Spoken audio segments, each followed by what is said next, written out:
Guys, Assalamualaikum warahmatullahi wabarakatuh. Saya Wulandari dan teman-teman saya akan membawakan cerita tentang sejarah Indonesia yang sampai saat ini sangat melekat di hati masyarakat Indonesia, yaitu tentang G30 SPKI atau bisa dikenal dengan Gerakan 30 September yang dilakukan oleh Partai Komunisi Indonesia.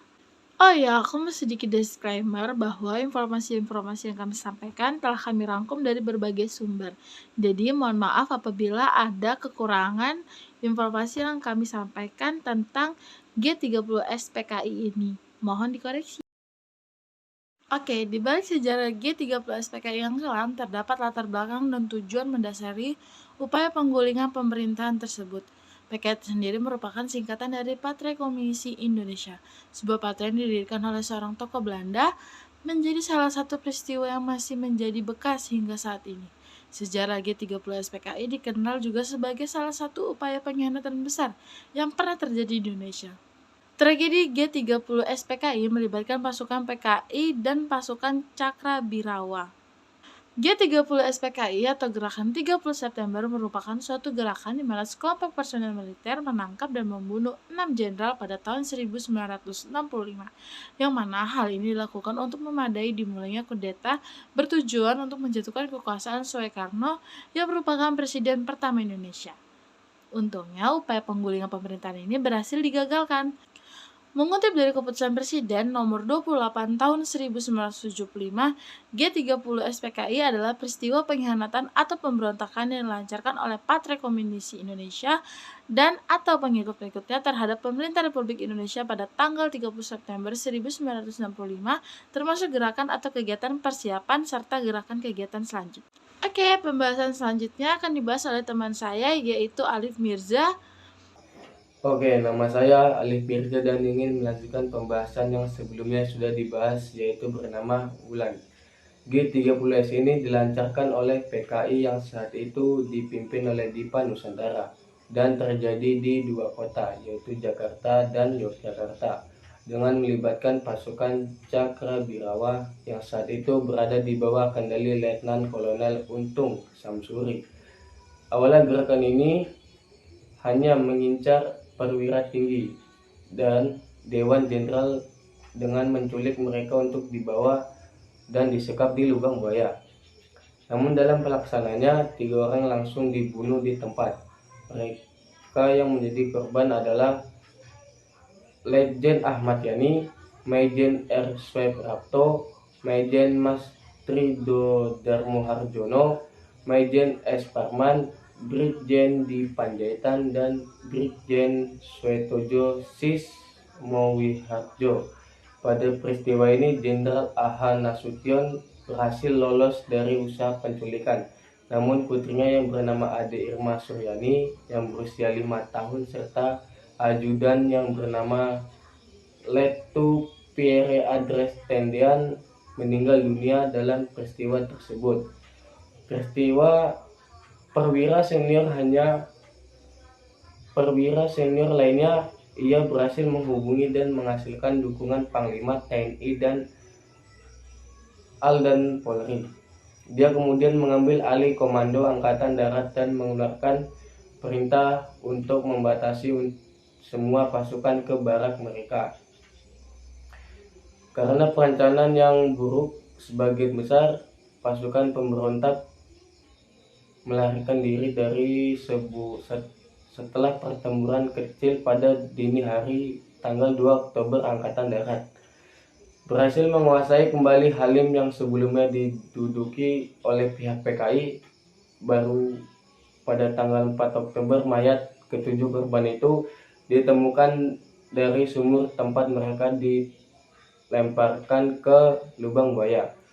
Mereka dimakamkan di pemakaman kenegaraan pada 5 Oktober, yang kemudian secara resmi dideklarasikan sebagai pahlawan revolusi secara anumerta berdasarkan keputusan Presiden nomor 111 Koti 1965. Saya Diva Lestari ingin melanjutkan pembahasan yang telah dibahas sebelumnya oleh teman saya, yaitu Wulandari dan Alif Mirza. Kondisi tanah air pasca G30 SPKI masih cukup tegang, salah satunya seperti kondisi politik Indonesia yang timbul sejumlah konflik. Jadi setelah kejadian 30 SPKI ini nih, Indonesia banyak banget diterpa masalah. PKI sendiri dianggap oleh masyarakat menjadi dalang utama gerakan kudeta tersebut dan berujung timbulnya beberapa tuntutan. Masyarakat sendiri menuntut Presiden Soekarno untuk mengambil tindakan tegas untuk membubarkan PKI. Presiden pertama ini pun mengambil tindakan dengan mencetuskan Dwi Kora. Soekarno ini ingin masyarakatnya tetap tenang dan tertib demi menghindari bentrokan antar senjata. Dalam upaya memulihkan kondisi negara, pada tanggal 2 Oktober 1965, Soekarno mengutus 2 orang dari TNI Angkatan Darat, yaitu Jenderal Pranoto Rekso Samudro dan Mayor Jenderal Soeharto, untuk melaksanakan pemulihan keamanan dan ketertiban yang bersangkutan dengan gerakan 30 September. Upaya Soekarno pun membuat para pemimpin dan para tokoh PKI kehilangan kepercayaan diri. Jadi mereka nggak pede, bahkan mereka berusaha menyelamatkan diri dari tangkapan pihak berwajib. Supono, Marsudiono, dan Sejam Kamaruzaman ditugaskan untuk menemui Dipa Nusantara Aidit. Kalian ingat nggak siapa itu? Yap, benar sekali. Pimpinan senior PKI. Mereka berdua hendak melaporkan kepada Dipa kalau gerakan G30 September ini telah mengalami kegagalan dan udah nggak bisa dilanjutkan lagi. PKI sempat melakukan upaya mempertahankan eksistensi usai dicap yang onar. Pertemuan menyusun rencana memulihkan citra PKI di mata masyarakat pun dilakukan pada saat itu. Dan isi pertemuan tersebut menyatakan bahwasannya PKI ini sama sekali tidak ikut campur dalam gerakan 30 September.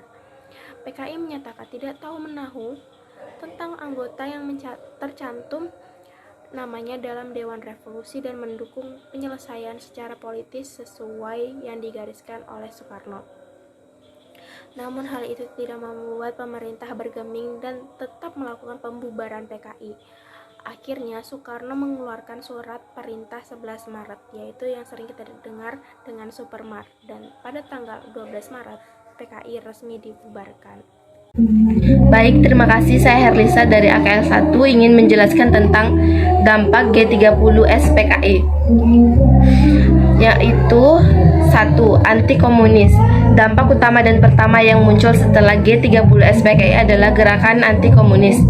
Demonstrasi anti PKI pun muncul dan menyebar luas.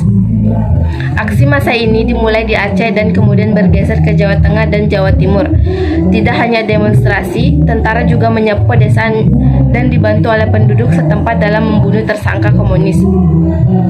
Angka yang diberikan untuk jumlah yang terbunuh di seluruh Indonesia bervariasi dari 78.000 hingga 1 juta. Di antara yang tewas adalah DN Aidit yang ditangkap oleh Angkatan Darat pada 25 November dan dieksekusi tidak lama setelah itu.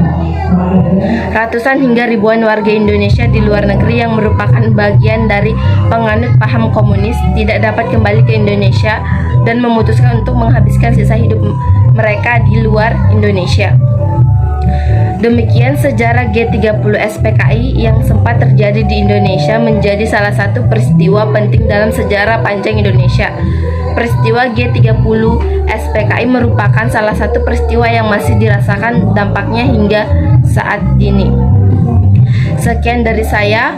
Wabillahi taufiq wal hidayah. Wassalamualaikum warahmatullahi wabarakatuh.